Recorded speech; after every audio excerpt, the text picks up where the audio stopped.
Hello everyone, and welcome to another episode of RC Retirement.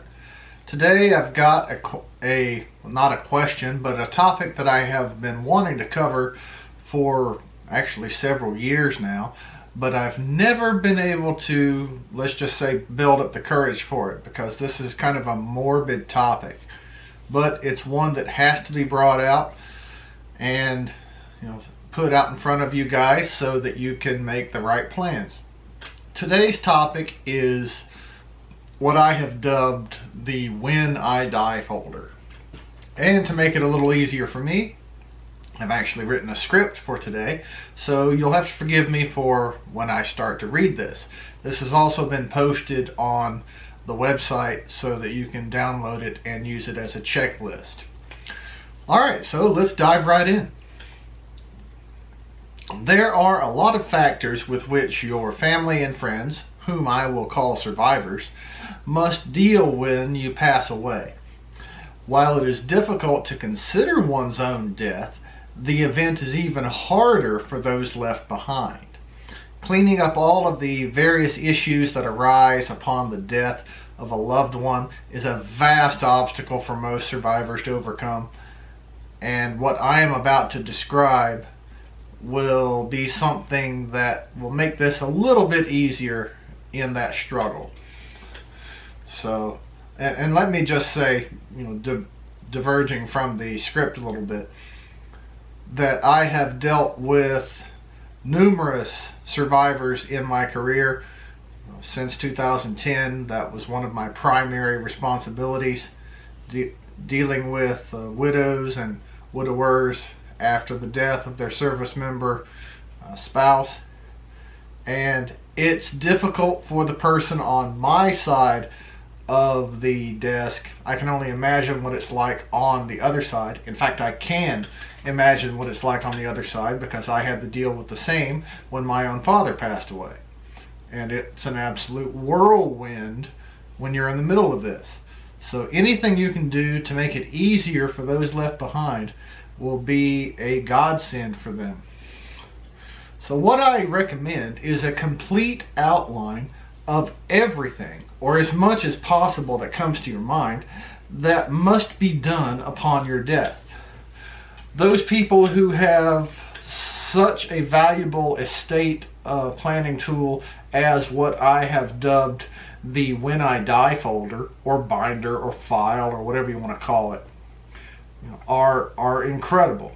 This folder, and I'll stick to the term folder, even though it often ends up being something contained in a large binder, includes a wide variety of information and steps to be completed.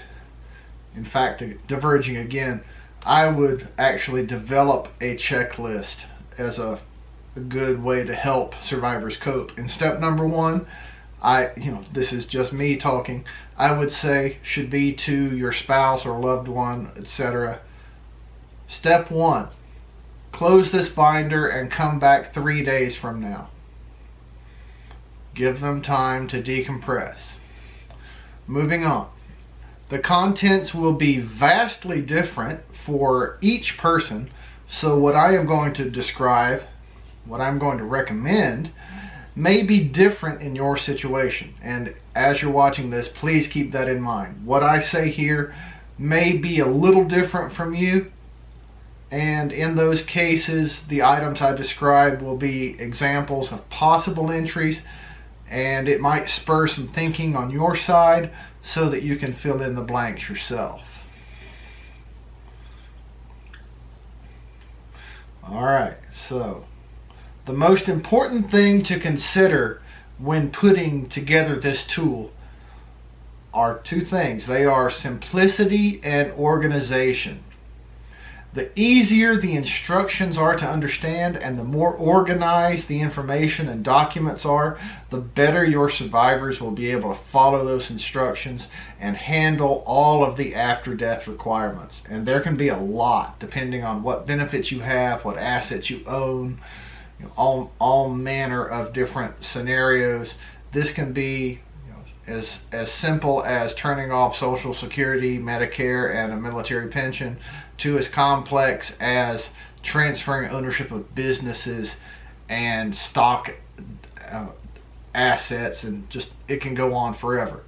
So if you're using a binder to store all this information, I recommend the use of labeled dividers just to make it easier for someone to turn to the right section.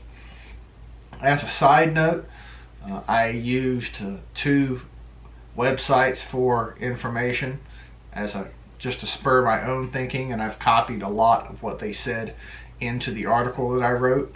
So please be sure to check that out to see the origin of this information. There will also be many state-specific needs in the case of your death, like if you're eligible for a state National Guard pension, not just the federal one. In essence, I would highly recommend that you speak with both a retirement services officer and an estate planning lawyer when putting this together. Just make sure that you think of everything, or again, as much as you can. Some items to include in your When I Die folder are vital records. Have your important documents, or copies of them at least, in order to prevent the need to request such documents from the various state and local vital records agencies. So this means start now. Such documents would include your birth certificate, marriage certificate, death certificate of any predeceased parents, spouses, or children, if you think those might be needed. If you are concerned about storing sensitive documents in one place, an alternative would be to write down where each document is located, preferably in a physical manner or an accessible digital manner, where the intended reader might be familiar. So make sure everyone knows, or everyone who's going to be involved with after-death affairs knows where these things will be and can access them without undue hassle. Real property. Item 2. Make a list of all the real property you own and include a copy of the deed if possible. Real property is physical assets like land, houses, etc. Businesses. Make a list of any businesses that you own, all or in part, and include copies of documents that detail the ownership rights, stock certificates, etc. You don't have to have physical stock certificates, but it's a good idea to know how much of that stock you own or your level of ownership in any particular company. With that, add financial accounts. Make a list of all financial institutions in which you have an account. Include the name on the account number, and the type of account, like whether it's checking, savings, investment, retirement, etc. Include a copy of a statement. That would be a great way to help locate contact information for these institutions, because they often change names over time. If you can access the accounts online, then include the access information also. Insurance policies. This is a big one. Make a list of all the life/death insurance plans. Every single one that you have. And again, include a copy of a statement, which would help to locate contact information if the company changes. If you access the accounts online, include the access information. Mortgages and liens. So we had property, now we're getting into debts. So mortgages and liens. Make a list of all the mortgage/loan notes and indicate what they are secured against. For example, if you have a mortgage on your house, then the information about your mortgage. Include the name of the institution, the loan number, the original loan amount, and contact information for the loan servicer. If you access this information online, include the access information for that. Household bills. This is one that people often forget. Make a list of all the household bills. Keyword, all the household bills, including electricity, gas, water, trash, home phone, cell phone. And again, include the online access information if you use that. Credit cards, more debt. And hopefully something that fewer people use as time goes on. Make a list of all credit cards in your name or your spouse's name as well, and anyone else who's part of your family, even if there is no running balance. Include the account number, the name on the card, an address to send bills or to send payments, and a phone number for customer support. Again, include online access information. Now here's a big one: passwords. Make a list of social media accounts and any other online accounts that you have, and include the login name and password, particularly if you want those accounts deleted / removed after your death. Include the password in a simple, legible way so that the executor or the loved one can use this information to do what you wish. Instructions for your funeral and final disposition. That's pretty self-explanatory, so I won't go into that. The next one is instructions / letters, maybe not instructions, but just letters to your loved ones, expressing your last messages to them. Important phone numbers, email addresses, and mailing addresses. So anything that I haven't covered already, make a list of all the phone numbers, email addresses, and mailing addresses of the agencies and companies that will need to be contacted after your death. I listed a few already: Social Security, Medicare, TRICARE, Defense Finance and Accounting Service, state military agencies. It just goes on and on. Have a note that these companies and / agencies will very likely want a copy of the death certificate. So one thing on that checklist that I mentioned for your loved ones is obtain several certified copies, or as they like to call them, certified originals of the death certificate. But you will not have to use these every time. There are a lot of these agencies nowadays that will accept digital copies. And if you want to do a little more legwork, you can check with those agencies to see which type of death certificate they would want, whether it's digital or original.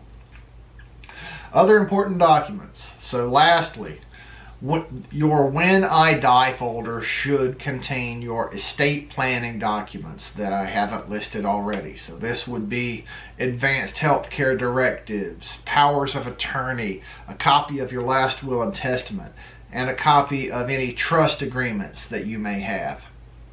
Don't forget to include service documents like DD Forms 214, NGB 22s, discharge orders, retirement point statements, notices of eligibility for retired pay, a retiree account statement if you're already receiving retired pay, and your survivor benefit elections. I recommend identifying and downloading also. This is a separate thing from the list. I recommend identifying and downloading the survivor benefit annuity application. That would be DD Form 2656-7, and pre-filling it as much as possible. Include as many supporting documents as are available to you. In fact, from the many that I have done for these annuities, you can do the vast majority of this in advance and only need a death certificate when that comes around. So that makes the checklist for this a lot easier. Also keep in mind, my last item before I close, also keep in mind that there are trained professionals who can assist your survivors after your death. It might even be a good idea to arrange for a visitation with some of these people. Retirement Services Officers, RSOs, and Survivor Outreach Services, SOS, coordinators are available to advise and assist when these survivor situations arise. I recommend, at a minimum, making contact with these particular people so that you can become aware of what might be needed when your death does come around, and these people can use their experience to give you advice on what other items that I may have left out of this would make things easier for you. I've included in the show notes links to find the RSO and SOS coordinator information for your area. So be sure to make use of that. Alright, so that's all I've got for this episode. Like I said, I was just going to throw out the most important items, and since everyone is going to be different, there's no way I can hit them all. So be sure to go to the article version of this and perhaps print that off, use it as a way to spur your own thinking and make your own When I Die folder. This will make things for your loved ones significantly easier when the time rolls around. Okay, everyone, so again, as always, I thank you for joining me. And if you would like to support my online education efforts, then I invite you to go to patreon.com/rcretirement and join at any rate that you would like. There are several that are pre-established, but you can create your own as well.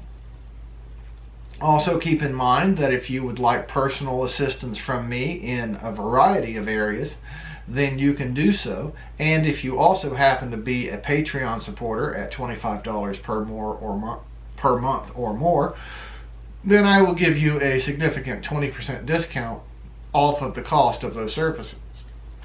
Pardon me, hiccup. Then again, if you are a Patreon supporter and wish to have me assist you in any of the areas on my website, then I will give you a discount for that generous contribution. That is all for this week. I look forward to talking to you again next week, and as always, thank you for your service. Have a great day.